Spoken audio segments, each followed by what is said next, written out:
Hello there, ladies and gentlemen. It is now 10:17 AM on a fine Tuesday morning. So I do have a little bit of additions to make to the actual turn. So what I'm going to do then is bring up the actual turn. There we go. Okay, so I spent about 2-3 hours discussing with Infinite Monkey last night. Basically, the situation. Obviously, we had a really good discussion on the actual stream as well. And what we've kind of come up with, and this is obviously a collaborative effort, really, between myself, Infinite, and everybody else as well, is how do we respond to the CVs over here? Now, this is something that I didn't actually notice. It's CVL, CVL, CL, CV. Now, I read that as 3 CVLs and a CV. Now, that could potentially mean there's only 3 American carriers here. Because if you guys remember, we did see 3 that hit Tarawa, and then we saw a 4th one over here hit Midway. Now, the actual timing it would take, is in like the travel time it would take for the actual American carriers to arrive down here. It could be theorized, depending on how long they've been here, but it could be theorized that they've recently arrived. But if there's only 3 CVs, maybe the 4th one is to follow, or maybe a 4th one is over here at Pearl. Not entirely sure about that one. It's just the time it takes for the actual travel down here.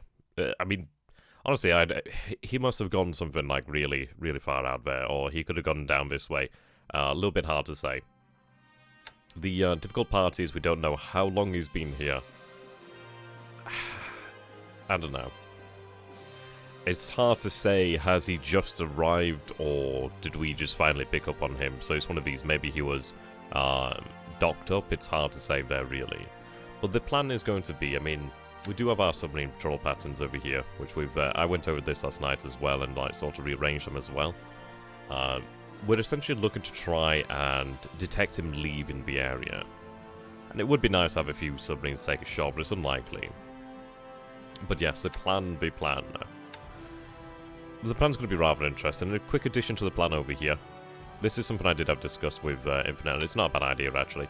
Now, I was actually somewhat fearful that the the Allied cruisers weren't actually in this area. But after actually taking a look at the screenshots, like I took some screenshots during the actual turn resolution, we did some actual calculations, and yep, we saw, if I bring up the actual screenshot, that would be handy. Let me find it, it's not too far away. Okay. Right, here we go. So this was the screenshot I took during the actual turn replay phase. And as you can see here, now, this is the report that we get at 59117, I do believe. And it would make sense. These are light cruisers. I think the Sumatra was something in this area. Looks like the cruiser mine layers move this way, move this way. But I think this is actually the cruiser task force. And I think these are the minesweepers and etc. So I think he has actually retreated, which is fantastic. I mean, it's one of those things, it's an interesting mark here, because he has come off with punishment. He didn't find his prize, and with that information there, I would have been far too cautious in having these plans. I am somewhat tempted to have these guys set to no, well, as we can see, no arcs. But I'm going to keep them the arcs for the time being. The reason being, I do not want them to attack Darwin as of yet. I'd like to gather some information over Darwin, which we'll be able to do soon enough, actually. Just run a few reconnaissance flights over this way, we'll figure it out. I did receive a report from G4M1 that supposedly there's a few ships headed down here towards Darwin, which in that case is quite good. We'll be able to hit those guys sooner or later. So yes, what we're going to do here then is the light cruiser task force in Nagara and the Izuyu. Is it Izuzu? Izuyu. Right, I'm going to place you on 50% day, 50% night. One to search at night, one to search in the day. Then at least they're not blind. But indeed, they're going to be heading out this way. We've estimated that their speed isn't too great. I forget when it should be. I can't remember exactly what model, well, what class they are. But they're not an all singing, all dancing class as far as we're concerned. So they should be heading. We should be able to really intercept them around about this area near Exmouth. And then we'll be heading back. The interesting thing is, like, by the time we arrive here. His cruisers were here like last night, somewhere around this area. So they'll probably down this area next turn, and then by the time we arrive down here to intercept the actual cruiser mine layers, he'll probably be down this way. I don't think he has much in the way of fuel, so I do not think he's going to be coming back for any glory. But, well, this is it. It's going to be quite good. Should we be able to pick off these cruiser mine layers, and importantly be able to pick off the actual AMCs and etc. of the coastal mine layers and the coastal mine sweepers, that would be awesome. Because those are 3 easy victory points. And at the end of the day, if we could punish him further for this, then that would be even better. But he's not come out of this clean. I mean, obviously he's not lost as much as he could have potentially lost. But we did see that we inflicted damage to the Exeter. We inflicted damage to 3 light cruisers. Not tremendous amounts of damage, but damage nonetheless. But Exeter, she got hurt pretty bad. Or at least I could theorize she got hurt pretty bad. We sank the Sumatra. We have not seen hide nor hair of the Sumatra, so I believe the Sumatra went down in this area over here. Which is great news. I mean, RG4M1s did claim a victim. So I think this is it. I think he made the decision, low on fuel, that if he carried on into this area, he would be without fuel and his force would just be destroyed. Just no questions about it. If they're dead in the water, they would be taken out really in a day or two. Would not have taken long. But moving on to the big plan. The idea here, and it is going to be something of a bold move, but it's somewhere between the aggression and the conservatism that I was looking for. Now, the CVE task force over here, and obviously the CVL task force, they're going to be heading to Kopang to refuel, rearm. What we are going to then be doing then is heading towards Bardwab, more than likely to refuel at Bardwab. They're then going to be headed towards Truck. From Truck, and actually before I get to that one, now Shoho is going to be headed south to Truck as well. What I'm doing here as well is we are having oilers moving south. We're having oilers across Japan begin to fuel up, actually. Like, let's see. That's actually a very large one that I could use for moving troops, actually. Forgot about that one. But yes, I do have these tankers over here. These guys are going to be loading up fuel. These guys are exceptionally good. Like, they are very, very fast. And they carry a very large amount of fuel. So we have fuel being loaded at Osaka, fuel being loaded at Tokyo. As you can see, we do have these tankers over here at Tokyo that are going to be loading. And over here to the north at Ominato, however you say it, we do have some additional tankers that are going to be loading fuel. Now, I don't have any patrol boats here at the moment. So I will have to get some over there. I think what I will be doing then, those guys are quite slow. I could just do with a couple of patrol boats out here, actually. Let's see. Torpedo boat there. I think we do have a damaged one over here. We do have another tanker here as well.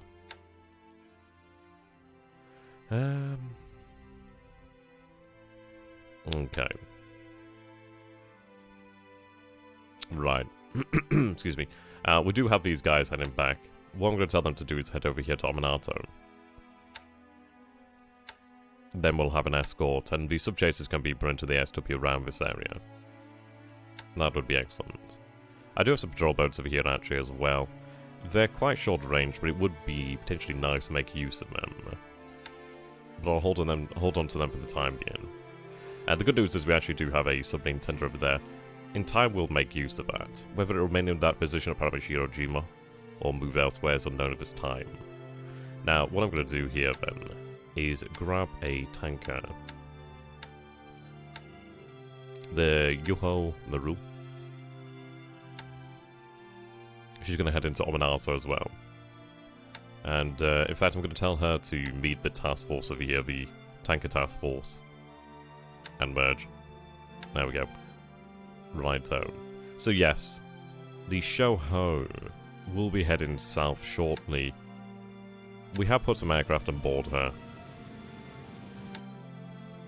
But yes, she'll be heading south in due time. Now this is quite good. This is something I should have been doing last time. And it does make absolute sense. I'm really quite happy. But this, they're going to head north to actually allow us to rearm the SW. I'm also going to take some additional ones and have them sent towards Marie. Also take these guys. They have some really good endurance. fair speed. It's not particularly blazingly quick, but not bad either. So we're going to have them head towards Marie, because we are going to need VAs to be around this area. Or it would be nice to potentially have something down this way. We do have decent port facilities down this way, so it's not too bad. The port's say level 2 over here, but it would be nice to have our destroyers able to be tended over there should we need them in the future. But yes, I'm just going to have them head out that way just to ensure that we do have a little bit more of a coverage. But the rest will be headed towards the Pacific and the Dutch East Indies in general.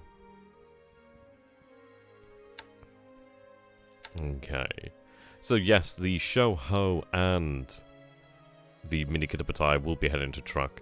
From Truck, what I will be doing then in the near future, not immediately, we need to gather some information first and foremost, and we need to allow the oilers to begin moving, the tankers to begin moving really.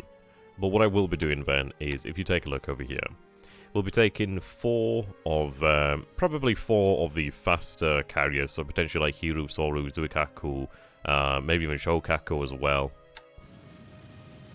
And what I would be doing with them, it depends on the damage as well, so we'll see in a few days. We might even potentially take cargo, it depends really on the damage, depends on potentially the capacity as well. But what I would be doing is taking 4 of the Kitapatai carriers. We would be assembling a task force of very long range. So for example, you can see that we do have the class of destroyers over here that have 6,000 endurance range. Obviously we do have 5,000 over here as well. But I would be looking at using the 6,000 range destroyers as escorts. The reason being, they just have the range to just magic, really. Now, I would be looking at using the Chikuma, as well as of heavy cruisers. The reason being, they're that magical point between battleship and cruiser, aren't they, really? They do bring heavy firepower, but they're not as fuel-hungry as a battleship is. Of course, we are losing some of the actual striking power that a battleship does bring to bear, but it's one of these. The AA is fairly comparable, so it's not too bad. But this is it. I mean, we'll be looking at bringing, let's see, so we have the Tone class heavy cruiser over here.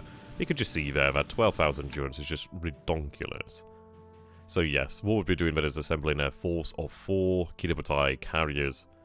Obviously, long-range destroyers and the long-range heavy cruisers. We will bring some additional heavy cruisers, depending on what we have. Like over here at Rabal, for example. Let's see, we have Kinagusa. You can see the difference in the actual range here. Like, the Aoba class has fair endurance, but it definitely does not touch the Tone class's 12,000 endurance. That's a lot of spicy meatballs in there. So yes, what we would be doing then is, we do have some fuel over here at Roinama. We do have tankers and, well, we have oilers over here. These guys are going to be loading up fuel. I mean, this is going to eat up a lot of fuel. But the idea here is we're going to have the tankers head out from Japan, down here to Truck to replenish the fuel. But the fuel's going to be loaded upon the oilers and the Kitapatai. But more than likely the oilers first will be heading towards Roinama. We'll probably have them head out together. The idea is basically we have the Kitapatai move as far in this direction as possible. I mean, this is it. As far to the east. Sorry. Yeah, as far as to the east as possible, really. And then refuel them. And from there, what we would be doing is looking to pass through the gap here, really. Either this position here, when it's not as likely he would have nail search, or even potentially further south, like down here. We'd have to really devise a proper route. We'll be looking to pass through the south. We'll be looking towards trying to make it towards well, to these waters off the American coastline. The reason being, the longer he stays down here at Wellington, the better. That, you take a look at the distance here. So from Wellington to, let's say, San Diego. I mean, we worked out that's like 21, nearly 22 days. It's like over a week, nearly like, I think it's like 2 weeks to Pearl Harbor. So what we're looking at doing here then is moving the about 2/3 of the Kitapatai into this area of the Pacific. And what would be fantastic there is, well, imagine what we could potentially pick off there.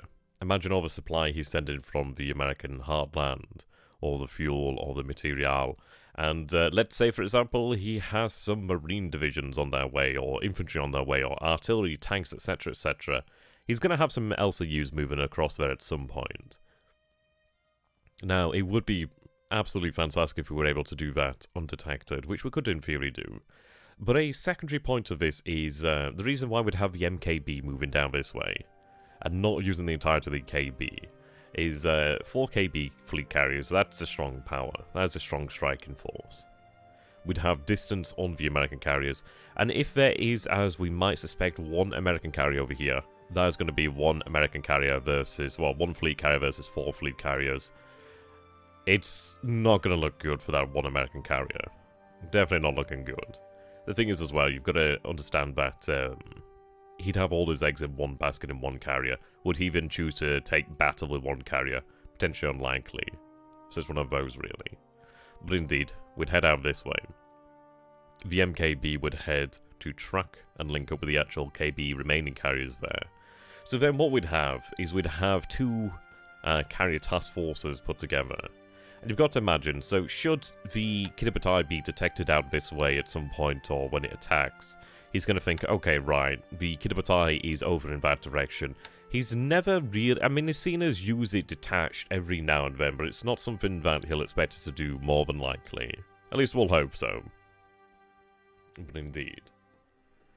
Now, the purpose of having the MKB carriers move over this way is, should he come and seek battle in the Coral Sea, will benefit not only from having land-based air power, but obviously we would have 2 CVEs, 2 CVs, and 3 CVLs, and then another CV in the near future as well when Yunyo arrives. So if we take a look at this, so group reinforcement, let's see, ship availability. Yeah, we're looking at 22 days supposedly for the Yunyo to arrive. So in less than a month, you can imagine the situation here would be even more in our favour. But should he choose to actually pursue the Kiddabatai, it's going to take him some time to arrive in that area. We'd be looking at seeing, well, ideally try and pick up on him leaving this area here. We do have H6K4s at Luganville, Funafuti, and Canton Island now, which is very nice. I may establish additional ones elsewhere. Maybe at Baker Island to cover this area a little bit more, but it's one of these. We do have fairly good detection down in this area. And ideally we can keep that up. We do have detection out here at Midway as well. So the thing is, what we could potentially do is have the Kiddabatai move around here, and then link back up with the MKB. So we'd be looking then at, like what, 6 fleet carriers, 2 escort carriers, and 3 light carriers.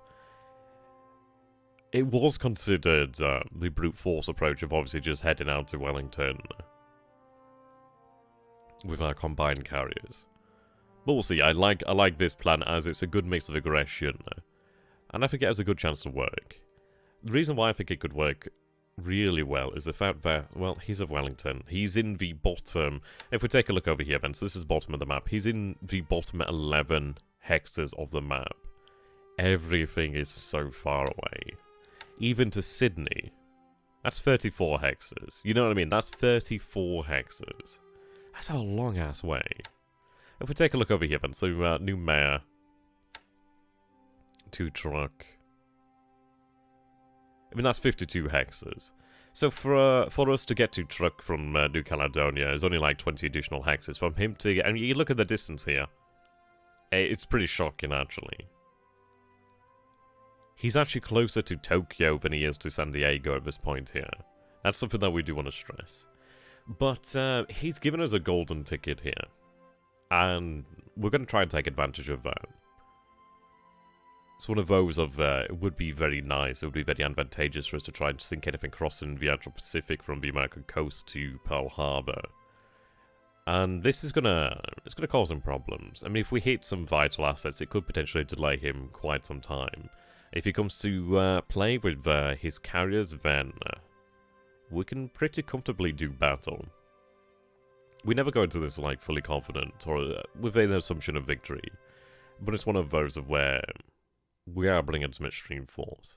And in regards to the Dutch East Indies, it will be a little bit more difficult, but we do have a good amount of ground-based aircraft, and we do have a fair few airfields, so we do have the ability to persecute the campaign there.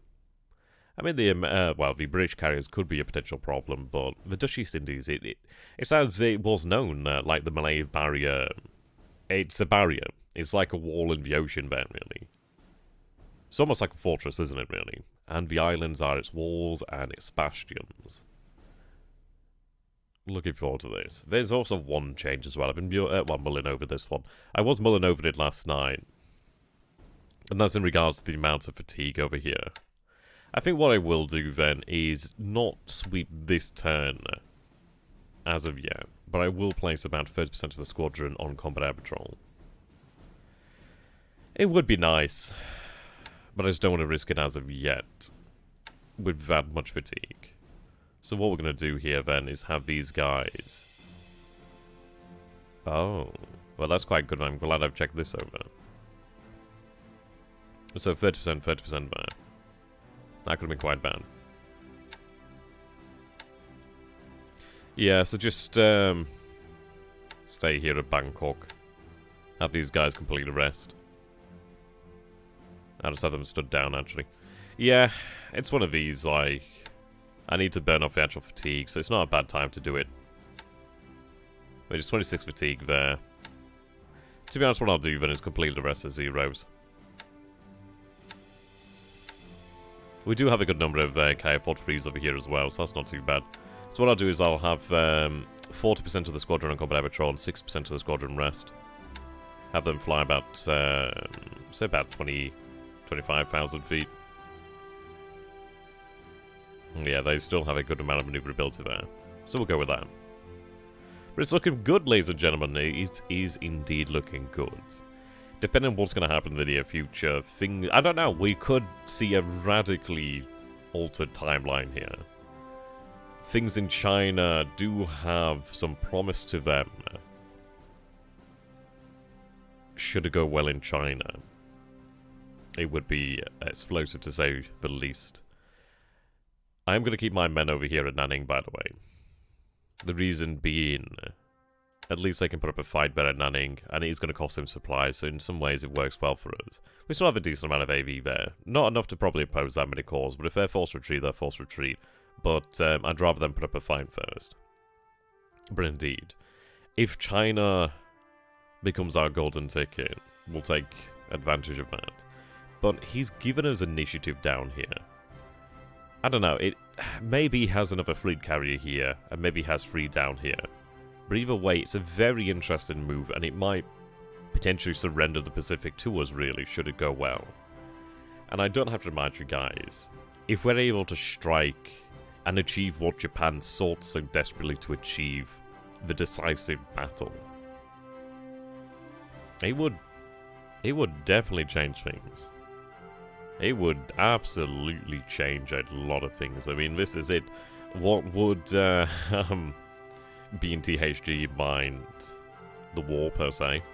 His ability to build up resources, his ability to mass overwhelming firepower. He still can do that. He, of course, can still definitely do that. But he would have to recognize that this isn't going to be just any war. This is going to be a long, long war. And it's one he's going to have to actually fight. So there we go, ladies and gentlemen. I will be naming the turn now. Let's see. We'll go for something quite snazzy, I suppose.